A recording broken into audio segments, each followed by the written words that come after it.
आता है, प्यार लेकर आता है, उल्फत लेकर आता है। ये वो बारगाह है जहाँ से गरीब नवाज का आस्थाना दिखाया जाता है। गरीब नवाज की वो बारगाह है जहाँ से बगदादी मोहल्ला दिखाया जाता है। बगदाद वो बारगाह है जहाँ मौला अली मुश्किल कुशा का रास्ता बताया जाता है। अली का दर वो दर है जहाँ से मुस्तफ़ा का घर का रास्ता बताया जाता है। और मुस्तफ़ा की बारगाह में जब पहुँचता है वहीं से खुदा तक पहुँचने का रास्ता मिल जाता है। सुभान अल्लाह, सुभान अल्लाह। या अल्लाह के रहमतों की झमाझम बारिश होती है।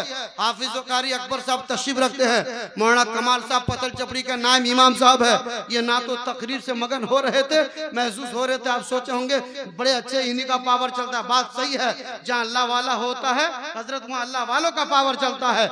आज मौलाना जसीरुद्दीन बोल रहा है तो अपनी मर्जी से नहीं, दाता ने चाह लिया है तो मैं बोल रहा हूँ। ये तमाम लोग बैठे हैं, बैठे नहीं है, सब बैठाए गए हैं। दाता ने चाह लिया है तो सब यहाँ पर बैठे हैं। आओ इस आस्थाने की बात सुनो, इन बुजुर्गाने दिन की बारगाह की बरकतों को सुनो।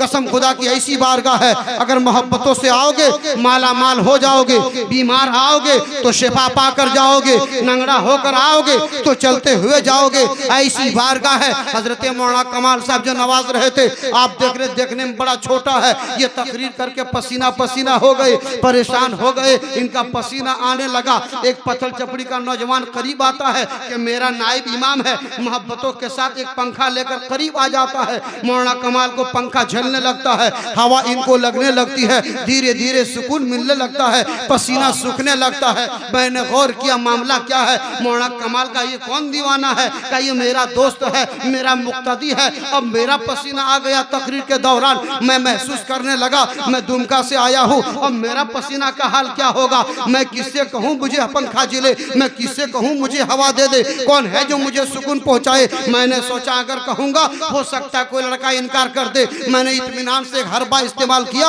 गौर फिक्र करने के बाद मैं यहाँ तक पहुंचा कि चलो मौलाना कमाल साहब जहाँ बैठे हैं ठीक करीब जाकर मैं बैठ जाऊं ताकि मेरा भी धीरे धीरे काम निकल जाए। हो सकता है इनकार कर दे तो बड़ी बेइज्जती होगी, बड़ी बदनामी होगी। मैंने माइक को छोड़ा, धीरे धीरे करीब हो गया, मौलाना कमाल से जाकर मुत्तसिल बैठ गया। जैसे मैं बैठा उसका मुरीद, उसका दीवाना, उसका खादिम, उसका मुक्तदी पंखा उनके लिए झिल रहा था, हवा उनको दे रहा था, उनके लिए पंखा झिल रहा था। धीरे धीरे हजरत हवा मुझे भी लगने लगी, सुकून मुझे मिलने लगा, आराम मुझे मिलने लगा, पसीना सूखने लगा, मुझे चैन मिलने लगा, करार मिलने लगा। मौलाना अहमद रजा ने कहा मौलाना जसीर पसीना आपका कैसे सूखने लगा, आपको सुकून कैसे मिलने लगा। मैंने कहा देखते नहीं जरा सा। मैं बैठ गया मौलाना कमाल के बगल में, पंखा इनके लिए झीला जा रहा था। करीब में बैठने की वजह से धीरे धीरे हवा मुझे मिलने लगी तो सुकून मुझे भी मिलने लगा, आराम मुझे मिलने लगा, करार मुझे मिलने लगा।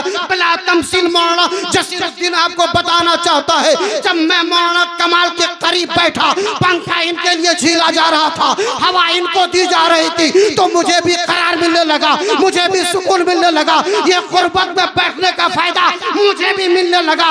बिला तमसील अल्लाह के नेक बंदे जहाँ मौजूद होते हैं, खुदा की रहमत की झमाझम बारिश उनके लिए होती है। आओ तुम बारगाहों में, आओ तुम वलियों की बारगाहों में, रहमत की बारिश इनके लिए होती है, करम की बारिश इनके लिए होती है। जब तुम आओगे इनके बारगाहों में, रहमत की झमाझम बारिश इनके लिए होगी। एक छींटा पड़ जाएगा काम बन जाएगा, निगाहे करम उठा देंगे काम बन जाएगा, निगाहे नजरे करम डाल देंगे मर्तबा बढ़ जाएगा। आकर तो देखो वलियों का मकाम ये होता है, निगाहे वली में वो तासीर।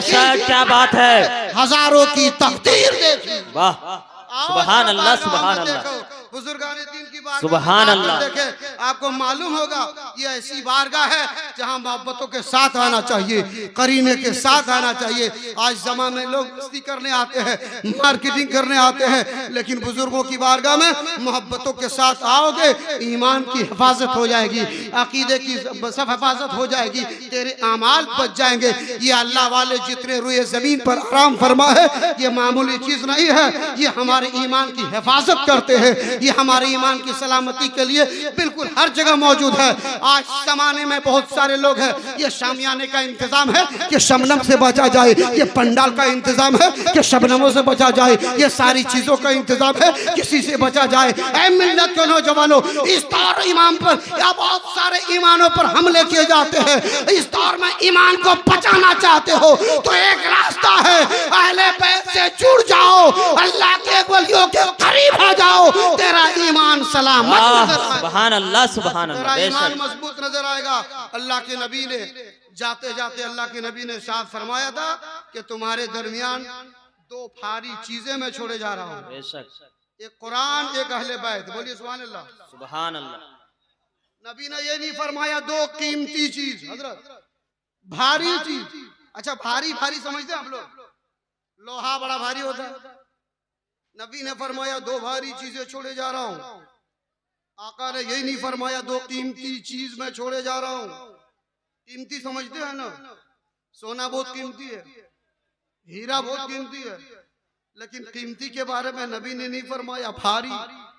दो भारी चीज, अगर एक तरफ रख दीजिए 1 कुंटल का लोहा मौलाना जफर साहब, और एक तरफ रख दीजिए 5 लाख टका। इधर लोहा है, इधर 5 लाख टका है, कीमत ज्यादा किसकी बताइए? किसका बेसी दाम है? टकवा का दाम है ना, ये कीमती है। और 1 कुंटल लोहा, बस टाइम हो गया, ज्यादा टाइम हो रहा नहीं, बस टाइम पर उतर जाऊंगा। वाह, सुभान अल्लाह। रखिए, पैसा कम दीजिए, इसीलिए पैसा घर ले जाइएगा, बाल बच्चों को खिलाइएगा, ज्यादा फायदा होगा। शोहरा उलमा आएंगे हमारे मेहमान, इनको खूब नवाजिएगा, मैं घर का हूँ। ये पैसा कीमती है। इधर लोहा 1 कुंटल उभारी है, दोनों में दाम किसका है? पैसा का ज्यादा। लोहा कौन लेगा? 5 लाख पहले इसी को आदमी बढ़ियाएगा, लोहा का कोई वैल्यू नहीं। लेकिन नबी ने फरमाया कीमती चीज नहीं, भारी चीज छोड़े जा रहा हूँ। बोलिए सुभान अल्लाह। कीमती नहीं, भारी। क्यों जानते हैं? कुछ तो हिकमत है नबी के फरमान में। अब जरा इशारा पर सुन लीजिए क्या हिकमत है। ये 5 लाख टका है मौलाना जफर साहब, लेकिन ये टकवा को अगर डंगाल में रख दीजिए मैदान में, एक तूफान चला आए, हवा चली आए, तो पैसा बचेगा? सब उड़ जाएगा, खत्म हो जाएगा। लेकिन उसी 1 कुंटल लोहा को इस पैसा के ऊपर दाब दीजिए, इसको रख दीजिए चाप दे करके, जरा से आपका भाषा में बोल रहा हूँ, चापन दे दीजिए पैसवा में, फिर जोरदार हवा चले, तूफान चले, तो पैसा उड़ेगा? उड़ेगा। ये कीमती है। बचाया किसने? जल्दी बोलिए।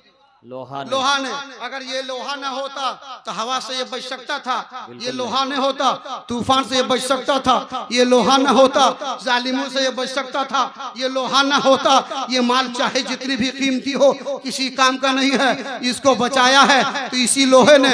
नबी ने फरमाया भारी चीजें छोड़े जा रहा हूँ। नबी के फरमान में बहुत बड़ी हिकमत है, बहुत पावर है, बहुत कुछ हिकमत है। नबी के फरमान में इतनी वसअत है जिसका कोई जवाब नहीं। नबी ने ये नहीं फरमाया कीमती चीज, नबी जानते थे ईमान सबसे कीमती चीज है, वो भी जानते थे। लेकिन इस ईमान की कीमती चीज मालूम हुआ, कीमती चीज को बचाने के लिए भारी सामान चाहिए। जब तक भारी सामान नहीं होगा कीमती चीज को कोई बचा नहीं सकता है। ये सब तूफान से बचा है तो लोहे को चापन के वजह से, ये 5 लाख बचा है तो लोहे के वजनी की वजह से। अगर लोहे के वजनी डाला ना जाता तूफान पैसा को उड़ा देता, हवा उसे उड़ा कर कहाँ ले जाता। मिल्लत को नौजवानों गौर करो, नबी को मालूम था मुसलमानों के पास ईमान सबसे कीमती जौहर है, सबसे कीमती चीज है। एक जमाना ऐसा आएगा सबसे पहले डाकू डाका डालेगा तो इसी ईमान पर डाका डालेगा, इसी ईमान पर खतरात होगा, इसी ईमान का पीछे लगेगा, इसी ईमान के पीछे लोग दौड़ेंगे। कभी कोई जुब्बा पहन कर आएगा, कोई दाढ़ी रख कर आएगा, कोई टोपी लगा कर आएगा, कोई नमाज दिखा कर आएगा, कोई सजदा दिखा कर आएगा, हमला करेगा इस ईमान पर। यह कीमती चीज लूटने वाला आएगा, लेकिन बचा कैसे जाए? तो नबी ने फरमाया इस कीमती चीज की हिफाजत चाहते हो तो मैं भारी सामान लेना होगा, और वो भारी सामान अल्लाह के वलियों। जिंदाबाद जिंदाबाद। बस मेरी तकरीर खत्म है। मालूम हुआ कीमती चीज की हिफाजत के लिए भारी सामान चाहिए, और नबी ने फरमाया वो भारी सामान अहले बैत है। बोलिए सुभान अल्लाह। वो भारी सामान अहले बैत है। मालूम ये हुआ जिसके सीने में अहले बैत की मोहब्बत है है उसका ईमान मजबूत है। जिसके सीने में कुरान की मोहब्बत है उसका ईमान मजबूत है। ईमान की सलामती चाहते हो, ईमान की बका चाहते हो तो अहले बैत से मोहब्बत करो और कुरान से मोहब्बत